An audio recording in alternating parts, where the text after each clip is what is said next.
In the year 2247, space was no longer silent. Ships hummed between stars, colonies bloomed on distant moons, and Earth, once alone in its blue sky, now stood at the edge of a crowded galaxy. Humanity had fought its first real war among the stars just 2 years before. It had been short, brutal, and nearly ended everything. But Earth had survived. Barely. Now peace was on the table. The Galactic Concord arrived without warning. Their ships, sleek, silver, and shaped like folded wings, slid into orbit around Earth like ghosts. They did not fire. They did not threaten. They simply waited, and when Earth's defense grid locked onto them, the Concord sent a single message. We come to offer peace.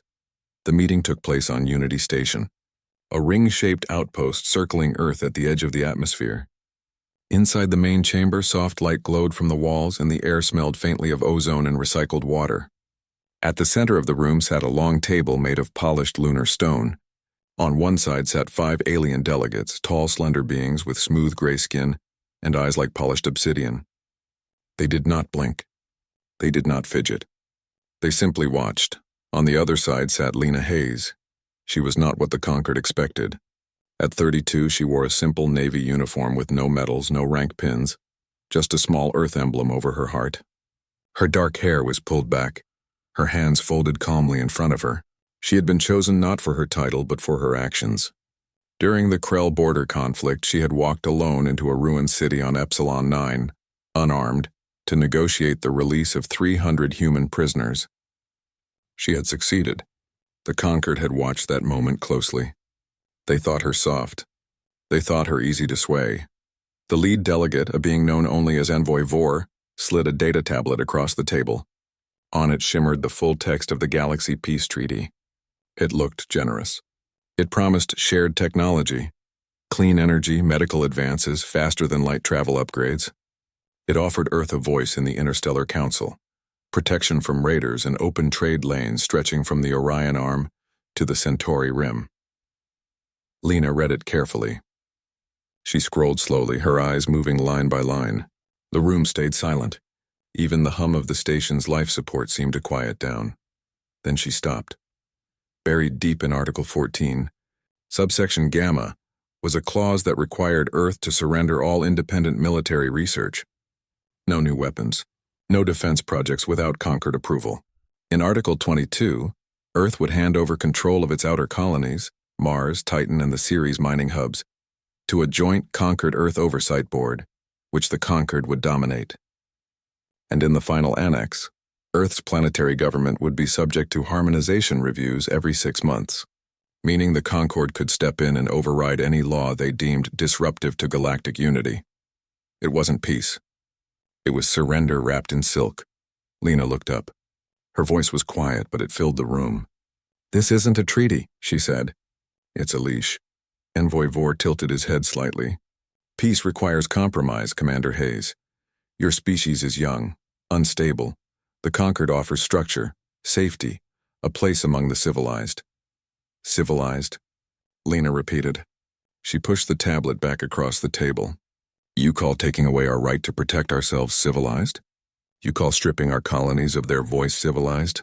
We didn't fight a war just to become your obedient pets." A ripple passed through the alien delegates. One of them shifted in their seat. Another tapped a long finger against the table. They had never been spoken to this way. No species had ever refused the Concord's treaty. Most signed within hours, grateful for the protection, blind to the cost. "You misunderstand," Vor said, his tone still calm, but colder now. "Refusal is not an option. The alternative is isolation, sanctions, and if necessary, enforcement." Lena stood. She didn't raise her voice. She didn't glare. She just stood tall, her eyes steady. "Then let it be known," she said, "that Earth chooses freedom over false peace. We will not sign." She turned and walked out of the chamber. The door hissed shut behind her, leaving the Concord delegates in stunned silence. Outside, the station's observation deck stretched before her, a wide window showing Earth below, blue, green, swirling with clouds. Home. She placed a hand against the cool glass and took a slow breath. She knew what she had done. She had just turned down the most powerful alliance in the galaxy. She had risked war, trade collapse, maybe even extinction. But she also knew something deeper. Earth had spent centuries learning the hard way that freedom isn't given, it's defended. And if signing that treaty meant giving up the right to choose their own future, then no deal was worth it. Back on Earth, news of her refusal spread like wildfire. At first, panic flared. Markets dipped. Emergency broadcasts flashed on every screen. But then something unexpected happened. People didn't riot. They didn't blame her. Instead, they gathered. In New York, Tokyo, Nairobi, Buenos Aires, crowds filled the streets holding candles, flags, and handwritten signs. We stand with Lena. No peace without pride. Earth decides its own fate. President Daniel Ruiz watched the crowds from his office in Geneva. He had expected chaos. Instead, he saw unity. For the first time in decades, the world wasn't divided by borders or beliefs. They were united by one simple idea. They would not be owned. He picked up the secure comm line. "Get me Defense Command," he said, "and prepare a global address. We're backing her." Meanwhile, on Unity Station, Lena sat alone in her quarters. Her brother Kyle called from Oregon, his face pixelated on the screen. "You okay?" he asked, chewing on a piece of toast. Burnt as usual. "I'm fine," she said, managing a small smile. "You just told the whole galaxy to go jump," he said, grinning. "Kinda proud of you, sis," she laughed softly. "Don't get used to it. I'm still the one who sets off the smoke alarm boiling water." But even as she joked, her eyes drifted back to the window.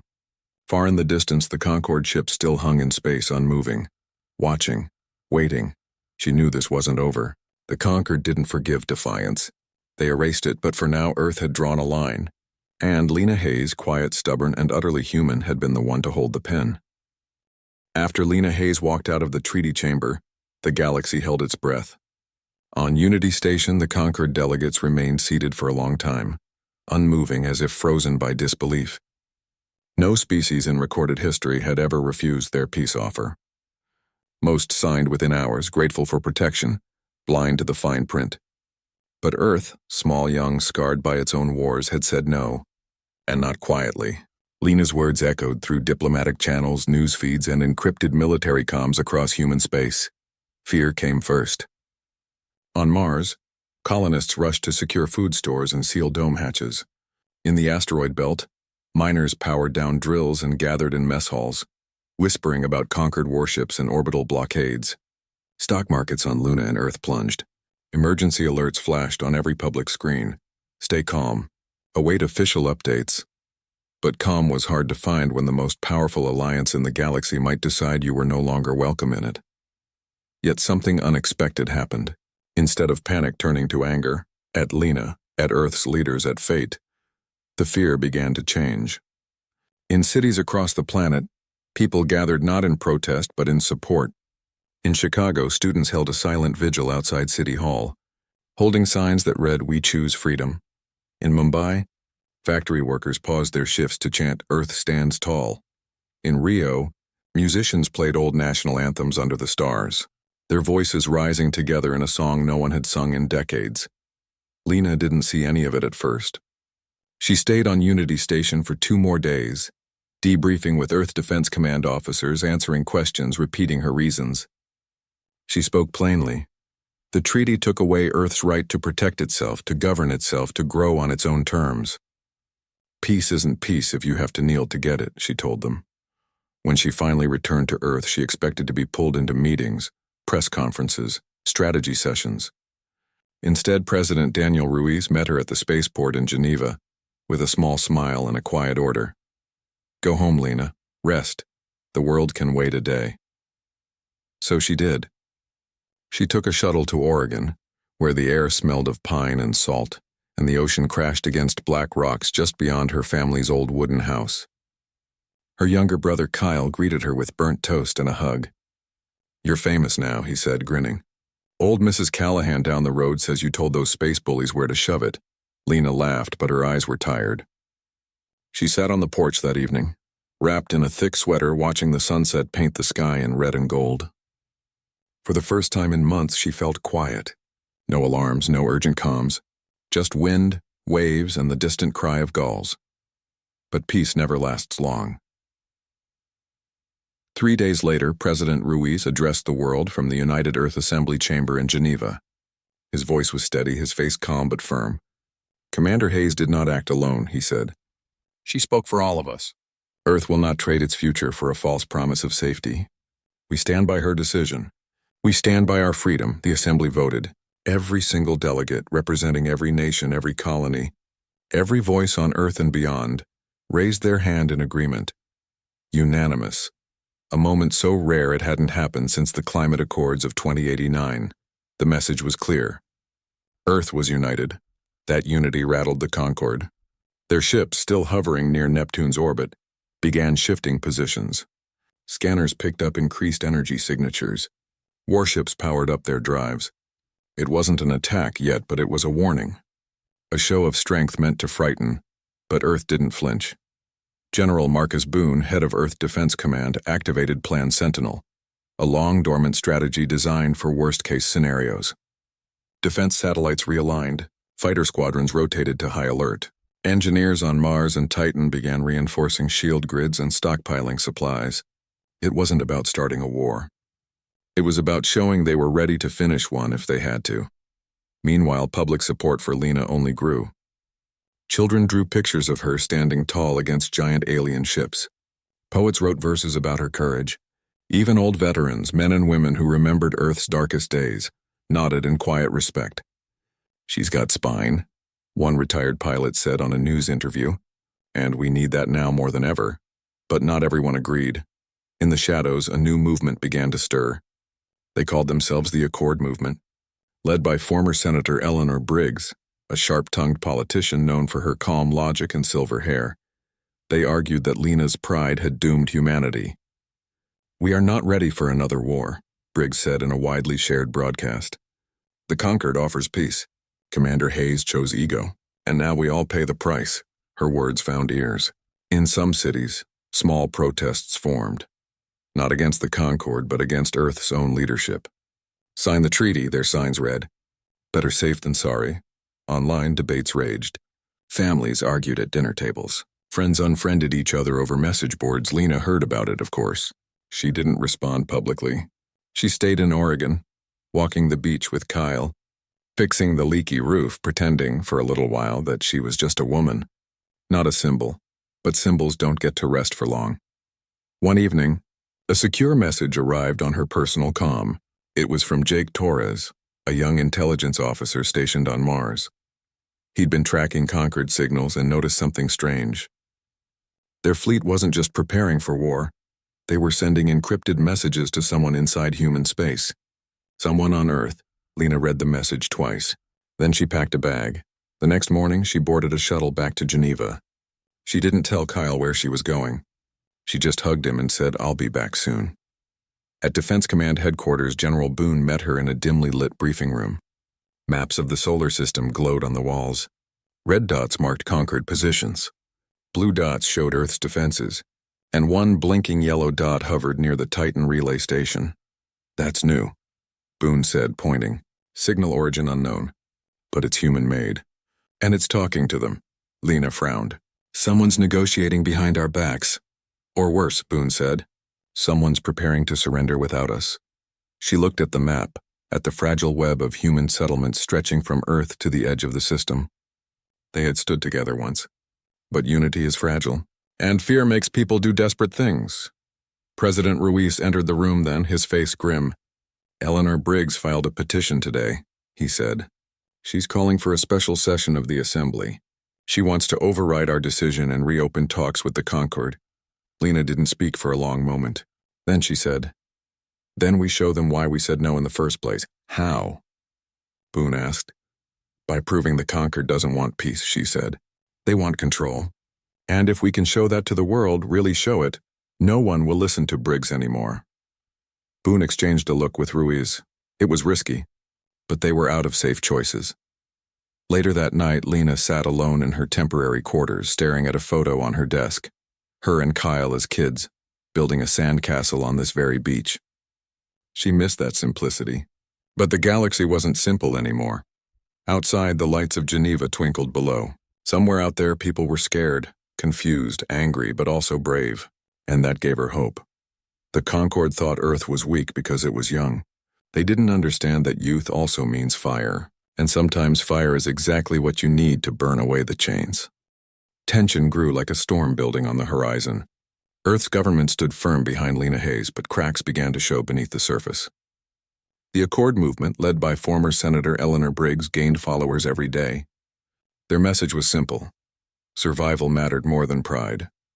"We cannot win a war against the conquered," Briggs said in a live broadcast from New Seattle. "Refusing peace is not courage, it's suicide." Her words found ears among the weary, the frightened, and those who remembered the last war's cost in blood and broken cities. Inside Earth's leadership, doubt whispered in quiet corners. Some assembly members met in secret, wondering if Briggs had a point. Could Earth really stand alone? General Marcus Boone saw the fear in their eyes during strategy briefings. He knew morale was as vital as missiles. If the people lost faith, no shield grid could save them. Lena felt the pressure too. She avoided public appearances, but her name was everywhere. On news streams, protest signs, even graffiti on old transit tunnels. To some, she was a hero. To others, a reckless idealist dragging humanity toward ruin. She stayed focused, working with President Ruiz and General Boone to find a path forward that didn't end in fire. Then came the message from Jake Torres. Jake was a sharp-eyed intelligence officer stationed on Mars, known for his knack for finding signals others missed. He had been monitoring Concord communications for weeks, sifting through noise and coded bursts. One night he found something strange. A repeating data pulse originating not from Concord ships but from inside human space. It was faint, masked as routine traffic, but its pattern matched Concord encryption protocols. Someone on Earth, or one of its colonies, was talking to the enemy. Lena read Jake's report in her temporary quarters at Defense Command. Her stomach tightened. Betrayal from within was more dangerous than any fleet. She requested an emergency meeting with Boone and Ruiz. In the dim briefing room, maps glowed on the walls. A yellow marker blinked near the Titan relay station, the main communications hub for the outer system. "That's where the signal's strongest," Jake's voice crackled over the comm. "And it's getting bolder. Last night it sent a full data packet. Who has access to that station?" Boone asked. "Only senior engineers and Accord movement sympathizers," Lena said quietly. She had studied Briggs's allies. Many held key posts in infrastructure and logistics. "They're not just talking," she added. "They're preparing to hand over control." Ruiz's face darkened. "If they seize Titan, they can cut off Mars, the Belt, even Luna from Earth's command. They could force a surrender by choking our own colonies." "We can't let that happen," Boone said. Lena leaned forward. "Then we stop them. But not with guns, not yet. If we storm Titan, it looks like Earth's tearing itself apart. The Conquered wins without firing a shot. So what do we do?" Ruiz asked. Lena paused. Then she spoke slowly, as if testing the idea herself. "We show the world what the Conquered really is. Not through speeches, but through proof.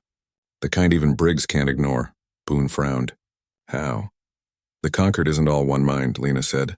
"During the Krell War, I heard rumors, whispers really, about species inside their alliance who didn't agree with their methods. One group, the Virel, were pushed out years ago for questioning orders. They're nomads now, hiding in the Oort cloud. If anyone has dirt on the Concord, it's them." Boone shook his head. "Reaching out to exiles? That's a long shot. And if the Conquered finds out, they'll call it an act of war." "Maybe," Lena said. "But if we do nothing, we lose either way." Ruiz studied her for a long moment. Then he nodded. "Do it quietly. Use the Aurora. She's fast, stealthy, and off the main logs." The Aurora was a small frigate built for reconnaissance, not combat. Its hull absorbed radar, its engines ran near silent, perfect for slipping past Conquered patrols. 2 days later, Lena boarded the ship in a hidden dock beneath Luna's surface. Jake Torres met her there, his dark eyes alert, a duffel bag slung over his shoulder. "You sure about this?" he asked. "No," she admitted, "but it's the only play left." They launched at midnight Earth time, vanishing into the black between worlds. For 3 days they traveled in silence, avoiding known routes, killing all non-essential systems. Lena spent the hours reviewing old intel on the Virel, scant as it was. They were tall, pale-skinned, with long limbs and eyes that saw in infrared. They valued memory over power, stories over weapons. They had been erased from Conquered records, but their songs still drifted on dead frequencies. On the 4th day, Deep in the icy reaches beyond Neptune, the Aurora's sensors picked up a faint energy signature. Not a ship, a habitat, a cluster of old freighters welded together, drifting among comets. The Virel home. Lena sent a single message, coded in an old Krell dialect she'd learned during the war. "We come not to fight, but to listen." Hours passed. Then a reply. "Approach, alone." Lena suited up and took a shuttle. Jake stayed with the Aurora, ready to run if things went wrong. Inside the habitat, the air was cold and smelled of metal and dried herbs. A Virel waited, tall, wrapped in woven cloth, eyes glowing faintly in the dim light. His name was Kalen. They spoke through a translator, words slow and careful. Lena explained Earth's choice, the treaty, the threat. She didn't beg. She simply told the truth. Kalen listened. Then he said, "The Concord does not offer peace. It offers silence, and silence is the death of a people." He led her to a chamber lined with data crystals, thousands of them. "Our memories," he said. "Every lie the Concord told, every world they broke, every voice they erased. Among them was proof. Recordings of Concord leaders planning the slow takeover of weaker species. Documents showing how they manipulated wars to justify control. Logs of entire cultures being harmonized into nothing." Lena's hands trembled as she copied the files. "Why help us?" she asked. Kalen looked at her, his gaze steady. "Because you said no.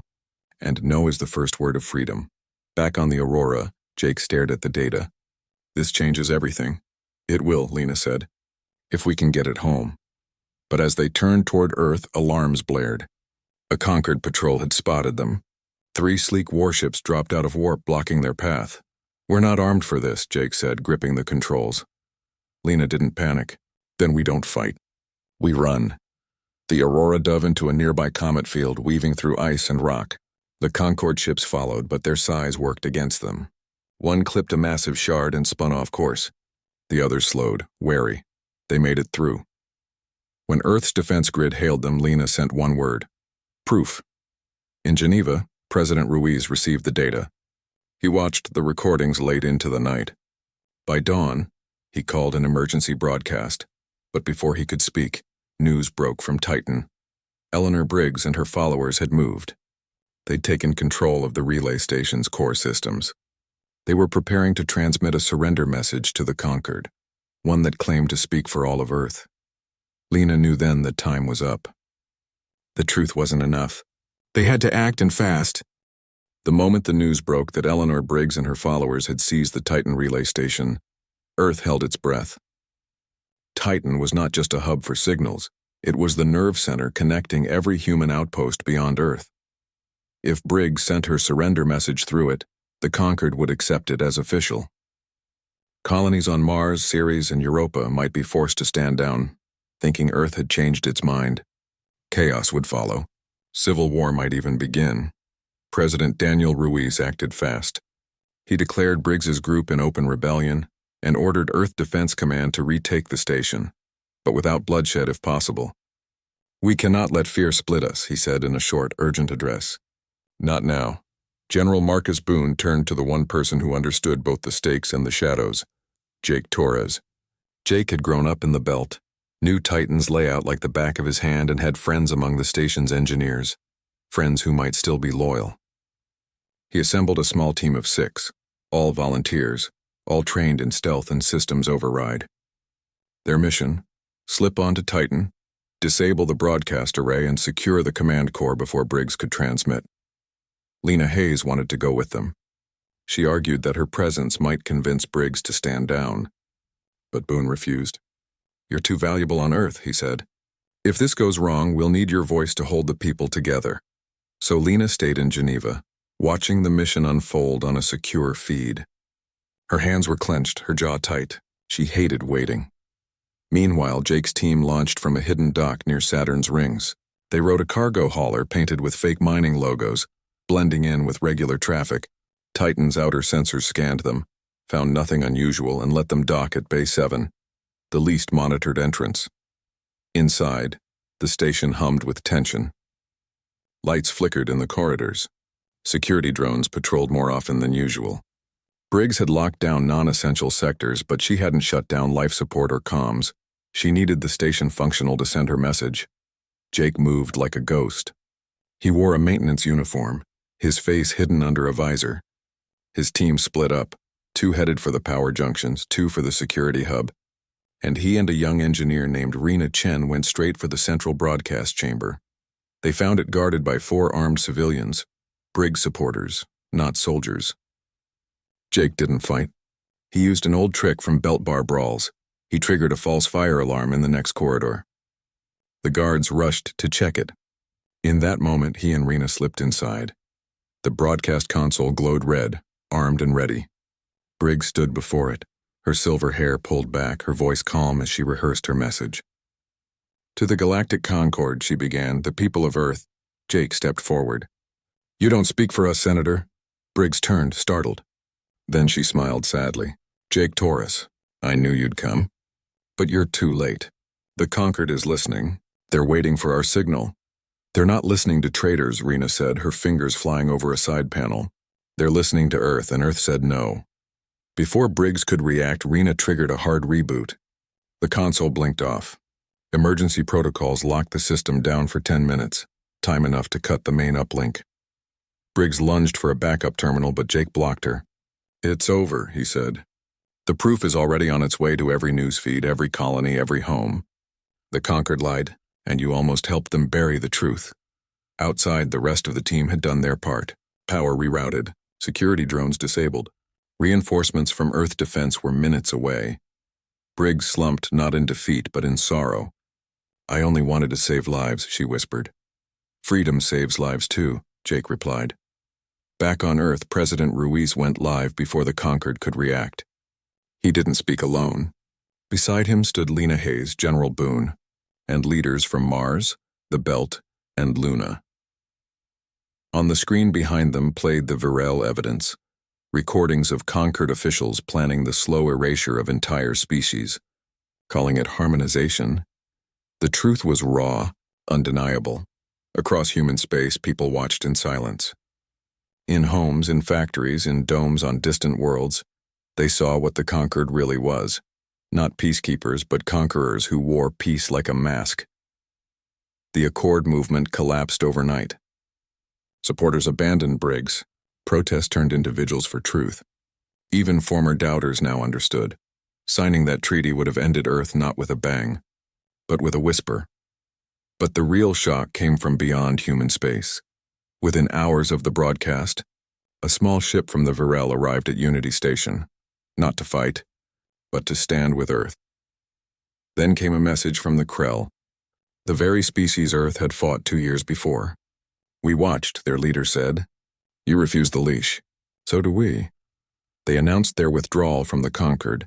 Then another species followed, and another. 5 in total broke away in less than a week. The Concord, built on fear and control, began to crack from within. Lena watched the reports from her office in Geneva. She felt no triumph, only relief and a deep, quiet sadness for all the worlds that had suffered in silence. Jake returned to Earth a hero, though he refused the title. I just flipped a switch, he said. But everyone knew it was more than that. He had helped protect Earth's choice. President Ruiz called a global meeting of all human settlements. For the first time, Mars and the Belt were given equal voice. We are not just Earth, he declared. We are humanity, and we choose our path together. Lena stood at the window again, looking out at the city lights below. Kyle called from Oregon. You did it, he said. No, she replied softly. We all did.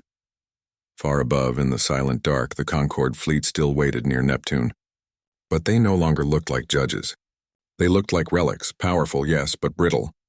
And for the first time they seemed afraid. Because Earth had done something no one expected. It had not just defended itself. It had given others the courage to say no too. The Concord gave Earth 72 hours. Their message came cold and clear, broadcast on every open channel. Sign the treaty as written or face corrective intervention. No threats, no shouting, just quiet certainty. They believed Earth would break. They believed fear would win. After all, no one had ever stood against them and lived free. But Earth did not panic. This time there were no riots, no frantic stock sales, no whispers of surrender. People gathered in town squares, in colony domes, in ship mess halls, and they waited, not in fear but in quiet resolve. They had seen the truth now. They knew what the conquered really wanted. And they had chosen. President Daniel Ruiz called Lena Hayes to his office the morning the ultimatum arrived. Sunlight streamed through the tall windows, painting golden lines across the floor. He didn't ask if she was ready. He simply said, "It's time to speak for all of us." That evening, Earth's message went out, not just to the Concorde, but to every world, every ship, every listening ear in human space and beyond. It was broadcast in every language, on every frequency. At its center stood Lena Hayes, not in uniform but in a simple dark coat, her hair loose, her eyes steady. Beside her stood President Ruiz, General Marcus Boone, Jake Torres, leaders from Mars and the Belt, even former doubters who now stood firm. Lena spoke first. Her voice was calm, clear, and carried the weight of 1 billion souls. "We do not seek war," she said, "but we will not be erased. If peace means kneeling, then we choose to stand even alone." Then others spoke. A miner from Ceres talked about building life in the void with bare hands. A teacher from Nairobi spoke of children who deserve to dream without borders. A veteran from the Krell War said, "We've bled for this freedom. We won't hand it away." The message ended not with a threat, but with an open hand. "To any who have suffered under the Concorde's rule," Lena said, "know this, you are not alone. And silence is not your only choice." The response was faster than anyone expected. Within hours, the Varel sent a public declaration of solidarity, their ancient songs echoing across the comms. Then the Krell, once enemies of Earth, announced they were cutting all ties with the Concorde. 2 more species followed the next day, then 3 more after that.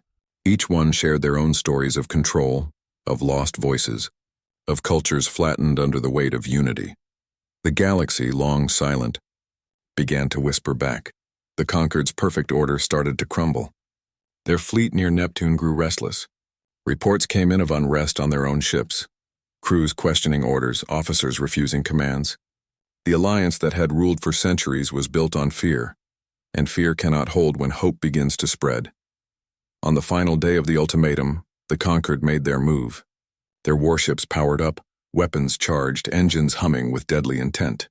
Earth's defense grid lit up red.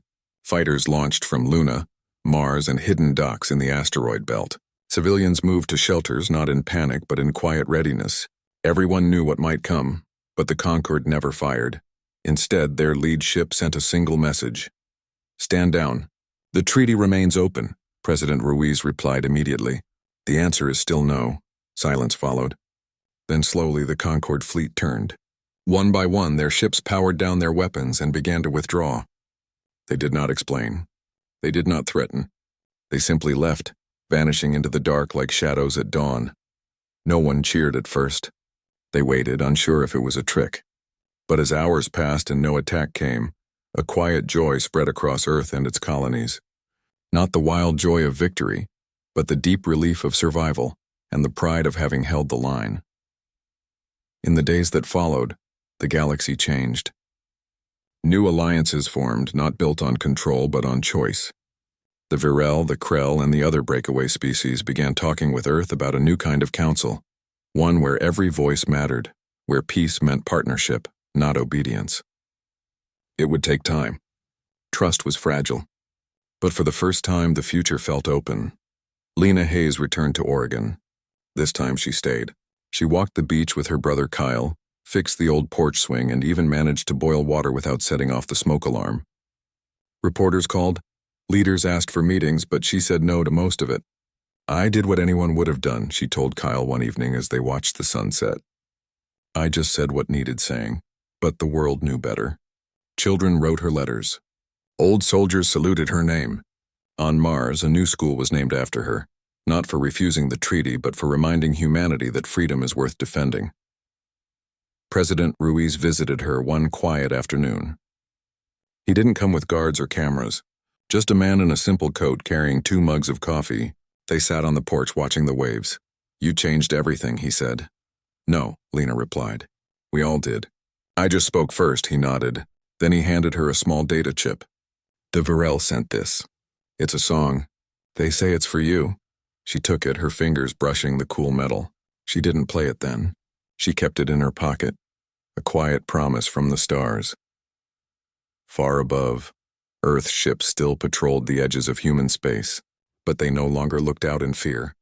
They watched with hope. Because the galaxy had learned something new, that peace is not the absence of conflict but the presence of choice.